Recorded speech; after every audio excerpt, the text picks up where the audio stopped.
for Board Game Geek from Essen 2012. We're here talking, I'm Doug Garrett, I should say, and this is Todd Rowland. Ooh. And we're here talking about Courtier from Alderock Entertainment Group, or AEG. And so tell us here a little bit about this. Now this is another one of the games that fits in the Tempest This is indeed world. one of the games that fits in the Tempest world. As you said, we're making a series of games. There's 4 here at Essen that are the Tempest line. They tell various stories about the city, various characters show up in each game. You can see our video on Dominare, you can see a lot of the characters. Now several of the more powerful, noble, and high-ranking types appear in this game. This game is basically about the Imperial Court and attempting to get petitions passed, okay? Various people come to the court wanting things to happen. The king in Tempest is kind of hands-off, but his wife, the queen, is incredibly active, almost to the point of being manipulated. Yes. Hence the game. In the and that's game, what I should say before that in all of the rule sets there is a page or two of text of you're telling the story. Yeah, exactly. Yeah, so you find out the queen has been arrested and some things and stuff. So right, we like it's to really set the fascinating. background, I like that. Yeah. We also like to set the start player based on the theme too. For instance, in Mercante, which we'll see in a bit, it's the player who most recently bought or sold something. And in Courtier, it is the person who had the most recent birthday, because the queen loves birthdays. Of course birthday she does, parties. yes. So they get to go first. Would this be the queen here? That would in be the purple queen. dress? Yes, that is her Very right nice. there. There we are, even on the cover, even better. So what we do in this game is you're going to attempt to fulfill the petitions, and the way the petitions work is you lay out 4 petitions, and these have not been shuffled, so you're going to get some low value ones right away. Mm-hmm. But for instance, to fulfill a petition, you have to control specific people. So in this case, this petition is worth 5 victory points, but you have to control the poet and the merchant. So if we look around, there's the poet, and the merchant is right here. Okay. And the way you'll do that is by having your influence on them, and we'll explain that in a moment. Okay. You will have 4 public petitions, and then every player will also have a private petition that no one else knows they have, that they can attempt to fulfill. Now, there's no penalty for not fulfilling your private one. Okay. It's just a hidden information. And you get another one when you fulfill. When you fulfill. And whenever a public one is fulfilled, another public one comes out. Immediately comes out. Right. Okay, great. So, the way it works is, at the beginning of the game, you choose and draft 2 types of cards. Now, in the first game that we play with somebody, we basically tell them, okay, take 2 of these and 1 of these for your first game, and that's the way I'll explain it. You have what are called influence cards. These are the influence cards. Now, I flipped over to any one. I'm going to actually find a specific one to show you. So, for instance, this one. Let me put it here. Yeah, put it there, yeah. That's good. The Minister. If I play this card on my turn, it'll say place 1 influence on Minister Janus Velox. So I'll find the Minister, I'll put 1 influence on him. Okay. Okay?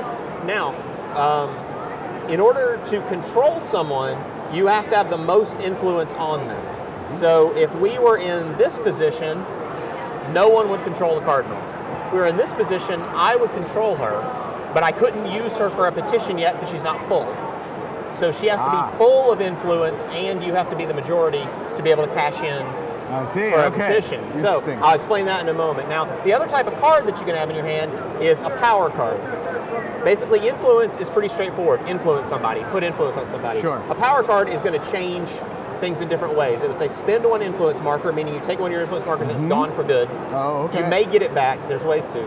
It says use this card in place of 1 courtier in the Senate for the purposes of a petition. And the courtiers are these? Are the people. Oh, okay. Okay, so for instance, if I had a card here that let's assume that this had a senator on it. I could play this power card in order to count as one of those senators for the purposes of scoring. Ah, okay. That's why power cards so can be very strong. if you have that influence that we were talking about earlier. Right. Okay. Right. Now, when you let's look at one. Let's look at this petition. Okay, the Oracle and the Queen's Oath. So let's say that you're winning because you're a good player, right?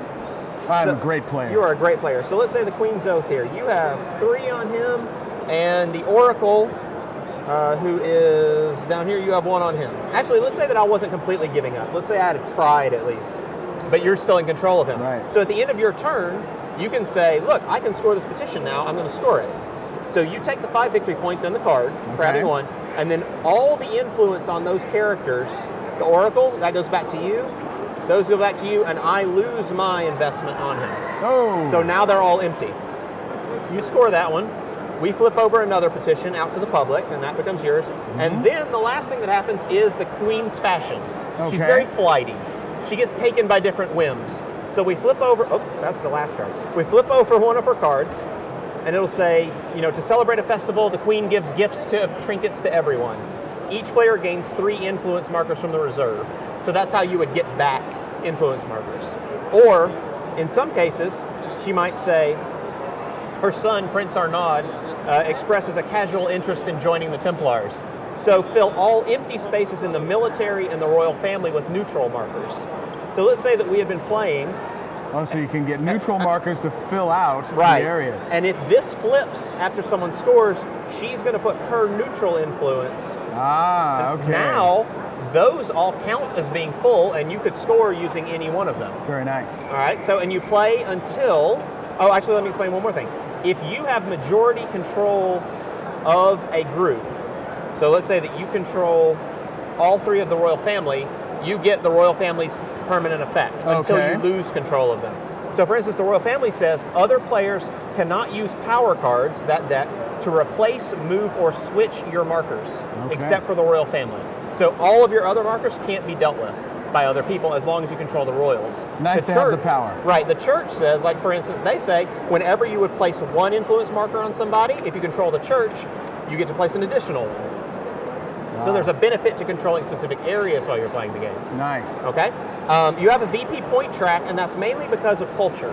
Whoever controls culture gets a free victory point at the start of their turn if they controlled them at the start of their turn. Okay. So it could be taken away, because if you're in this position where you control the royal family, and all of a sudden, I boot you out for 2, you have to give me control of them now, and I get that ability.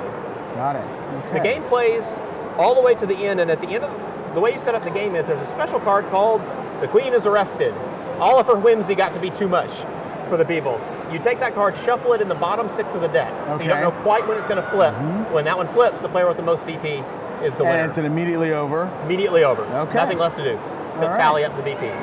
And that is Courtier. And because it is a story-based game, one thing you'll notice is the Senate says they are worth 10 victory points. Well, that's only at the end of the game, because when the Queen was arrested, the royals began to lose power, and the Senate began to gain power. So if you control the Senate at the end of the game, you get 10 additional VP toward winning the game. But they do nothing else for you during the game. Oh, I see. Okay. Other than possibly fulfill some petitions. Sure. So again, that's Courtier from Alderock Entertainment Group, and thank you very much, Todd, for the presentation. Thank you.